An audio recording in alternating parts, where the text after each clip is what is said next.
इस जो विषय विज्ञान कक्षा 10 के लिए शेड्यूल की गई है। ठीक है, तो इस वीडियो में हम पढ़ेंगे धातु और अधातु के बारे में। ठीक है, कि धातु क्या होती है और अधातु क्या होती हैं।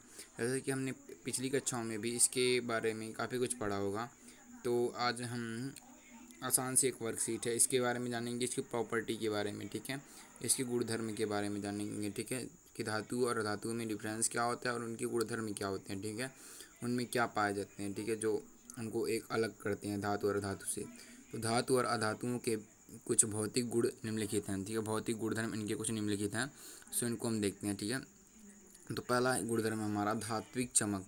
ठीक है, तो जो धातु होता है, धातु या अधातु होता है, इनमें देखते हैं कि धात्विक चमक होती है। तो जो धातु होता है उसमें धात्विक जो धातु की सतह पर चमकदार होती हैं। ठीक है, तो जो धातु की जो सतह होती है वो चमकदार होती है, यानी कि आप देख सकते हैं कोई भी चांदी ले लीजिए, सिल्वर हमारा हो गया और गोल्ड हो गया, सोना हो गया, इनकी सतह कैसी होती है, जो भी कोई भी धातु हो तो उनकी सतह जो होती है वो चमकदार होती है। ठीक है, जिसे हम कहते हैं धात्विक चमक। ठीक है, जिसको हम साइंस की भाषा में कहते हैं धात्विक चमक। ठीक है, जबकि अधातुएं जो होती हैं वे चमकीली नहीं होती। मान लीजिए कार्बन ले लीजिए, ये हमारे कोयला ले लीजिए, वो क्या चमकदार होती हैं, उनकी सतह चमकीली होती है? नहीं, तो ये हमारे अधातु होते हैं। ठीक है, अब दूसरा हमारा आता है कठोरता। ठीक है, कठोरता यानी धातुओं में क्या कठोरता होती हैं, तो धातुएं जो होती हैं वे सामान्यतः कठोर होती हैं। जो धातुएं होती हैं, मान लीजिए हमारा आयरन है, एल्युमिनियम है, कॉपर है, ये सब हमारे कैसे होते हैं, एकदम कठोर होती हैं ना, तो ये कठोर होती हैं धातुएं। ठीक है, और जबकि हमारी जो अधातुएं होती हैं वे अधिकतर नरम होती हैं। ठीक है, इनको हम अच्छे से आराम से तोड़ सकते हैं। ठीक है, जबकि हमारी जो धातुएं होती हैं वो कठोर होती हैं। ठीक है, और तीसरा हमारा आता है रूप। इनके रूप कैसा होता है, ठीक है, इनका आकार कैसा होता है।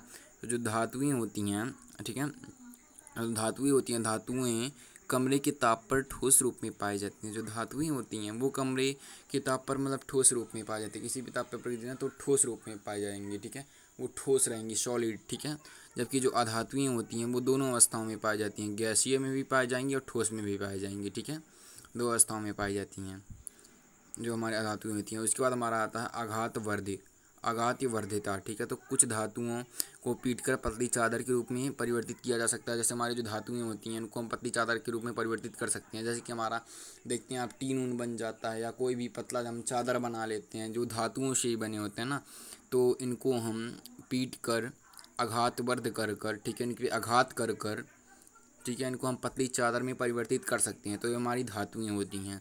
जबकि अधातुएं जो होती हैं इनको अगर हम मान लीजिए कार्बन या कोई भी कोयला, इसको हम फोड़ेंगे तो कैसा हो जाएगा, ये टूट के बिखर जाएगा। ये पतली चादर में इनको परिवर्तित किया जा सकता है? नहीं। तो ये अधातुएं जो होती हैं ये आघातवर्धी होती हैं। ठीक है, और उसके बाद हमारा आता है तन्यता। ठीक है, तन्यता मीन्स जिसको हम तार के रूप में परिवर्तित कर सकते हैं। ठीक है, तन्यता। तो जो धातुएं होती हैं, धातुओं को पतली तार में खींचा जा सकता है, यानी जो धातुएं हैं उनको हम तार के रूप में परिवर्तित कर सकते हैं। जैसे हम अपने घर में देखते हैं हमारे जो तार लगे रहते हैं, कॉपर के तार, एल्युमिनियम के तार पंखे में लगे रहते हैं, ये सब तार कैसे बने होते हैं, ये मेटल है होते हैं ना। तो जो हमारे धातुएं होती हैं इनको हम पतली तार में परिवर्तित कर सकते हैं। तन्यता इनमें तन्यता होता है। ठीक है, जबकि जो अधातुएं होती हैं ये तन्य नहीं होती हैं। ठीक है, तो अधातुएं हमारे तन्य नहीं होती हैं। उसके बाद हमारा आता है विद्युत व ऊष्मा के चालक। अब ये विद्युत यानी इलेक्ट्रिसिटी और ऊष्मा, ठीक है, हीट के चालक होती हैं कि नहीं। तो सामान्यतः जो धातुएं होती हैं, ठीक है, जो धातुएं हमारी होती हैं वो सामान्यतः ऊष्मा विद्युत की सुचालक होती हैं, यानी इनमें से विद्युत को प्रवाह करे तो ये आर पार हो जाएंगे। ठीक है, इनमें विद्युत प्रवाह हो जाएगा। ठीक है, और ये हीट भी होगा, ऊष्मा की भी सुचालक होती हैं और विद्युत के भी। जबकि जो हमारी अधातुएं होती हैं वो सामान्यतः अधातुएं विद्युत ऊष्मा की कुचालक होती हैं। ठीक है, ये कुचालक होती हैं। उसके बाद हमारा आता है ध्वनिक, यानी कि इनसे आवाज़ आता है किनमें नहीं। ठीक है, तो ध्वनिक मतलब इनमें आवाज़ की मात्रा। ठीक है, तो ध्वनि धातुएं कठोर सतह से टकराकर आवाज़ करती हैं। तो हम देख सकते हैं कोई भी हम धातु ले लें तो उनको अगर हम किसी भी सतह से टकराएंगे तो उसमें आवाज़ आएगा। ठीक है, तो ये जो होती हैं ये आवाज़ करती हैं धातुएं, जबकि हमारी जो अधातुएं होती हैं ये ध्वनिक नहीं होती हैं।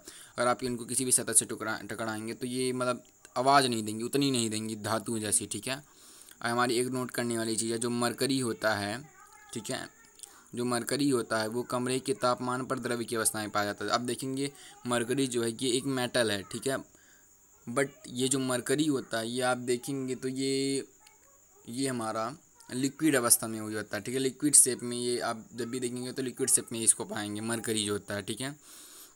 और मैं आपको बता दूं, जो हमारा थर्मामीटर होता है उसमें मरकरी का ही उपयोग किया जाता है, या बीपी मशीन जो होता है, बीपी जिससे नापते हैं उसमें भी मरकरी का उपयोग होता है, ठीक है।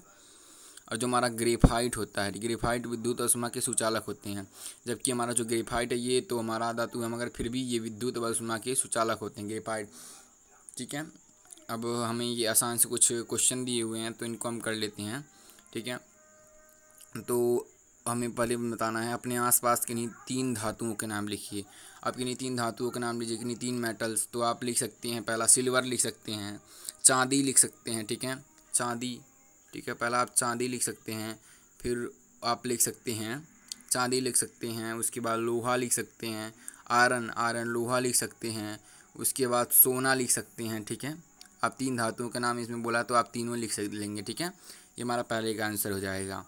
उसके बाद हमारा दिया है, ठीक है, उसके बाद हमारा दिया है विद्युत के सुचालक से आप क्या समझते हैं, यानी विद्युत के सुचालक से आप क्या समझते हैं, ठीक है।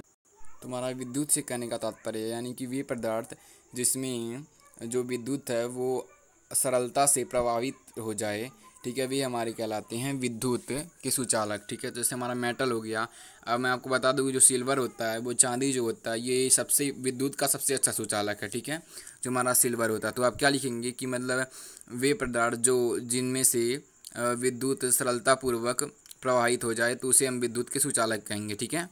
अब तीसरा हमारा आता है अधातुओं के किन्हीं 3 गुण बताइए। अब हम अधातुओं के किन्हीं 3 गुणों को बताना है, ठीक है।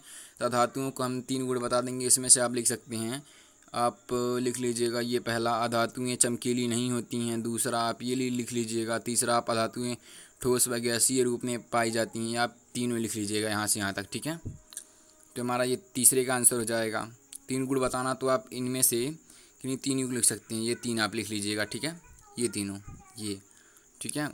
अब उसके बाद हमारा दे रखा है कि हमें पूछा है कि आघातवर्ध और तन्यता का क्या अर्थ है, ठीक है। आघातवर्ध और तन्यता क्या तो हमें इसमें बताया पूछा है कि मतलब आघातवर्ध और तन्यता से क्या अर्थ है। तो हमारा जो आघातवर्ध्यता होता है यानी कि इसका तात्पर्य है कि वे पदार्थ जिनको हम पीट कर, ठीक है, या संपीड़ित कर कर पतली चादर के रूप में परिवर्तित कर सकते हैं या किया जा सके, तो वैसे पदार्थों को हम आघातवर्ध्य पदार्थ कहते हैं, ठीक है, या आघातवर्ध्यता कहते हैं। और दूसरा हमारा है तन्यता। तन्यता किसे कहते हैं, यानी कि वे पदार्थ जिनको हम जिन वे पदार्थ जिनको हम खींच कर लंबी तारों के रूप में परिवर्तित कर सकते हैं, ठीक है, या उनको हम संपीड़ित कर या तनाव डालकर उनको हम लंबी तारों में परिवर्तित कर सकते हैं, तो ये हमारी कहलाती हैं तन्यता, ठीक है। और देन हमारा 5th क्वेश्चन है, एक धातु और एक अधातु में से कौन ध्वनिक है, यानी कि धातु ध्वनिक है या अधातु ध्वनिक है। तो हमने इसमें इस डिफरेंस में हमने पढ़ा था कि जो हमारा धातु होता है वो ध्वनिक होता है, तो धातुएं कठोर सतह से टकराकर आवाज़ करती हैं, यानी कि जो हमारी धातुएं होंगी वे एक ध्वनिक होंगी। तो इसका आंसर हो जाएगा धातुएं, एक धातु और एक धातु में धातु जो है हमारा एक ध्वनिक है, ठीक है। So thank